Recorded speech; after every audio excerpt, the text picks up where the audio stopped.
এক লোক মসজিদের ইমাম সাহেবকে তার বাড়িতে দাওয়াত দিল। তো ইমাম সাহেব যখন ওই লোকটার বাড়িতে এসে খাবার খেয়ে চলে গেল, তখন ওই লোকটার ছেলে এসে বলছে, বাবা, এই সোফার উপরে তো আমার অনেকগুলো টাকা ছিল, এই টাকাগুলো গেল কোথায়? তখন লোকটা বলছে, এখানে তো ইমাম সাহেব ছাড়া আর কেউ আসেনি। তখন ছেলেটা বলল, বাবা, তাহলে এই টাকাগুলো ইমাম সাহেবই চুরি করেছে।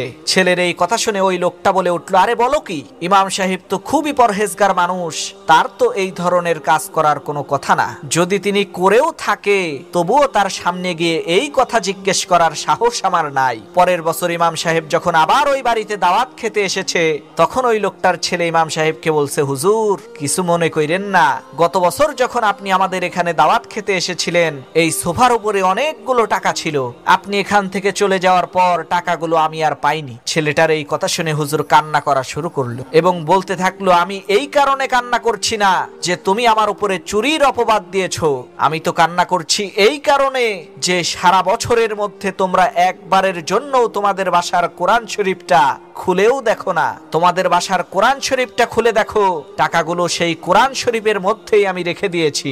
ইমাম সাহেবের এই কথা শুনে তৎক্ষণাৎ ছেলেটা কোরআন শরীফ খুলে দেখে, সত্যিই টাকাগুলো কোরআন শরীফের মধ্যেই রাখা আছে।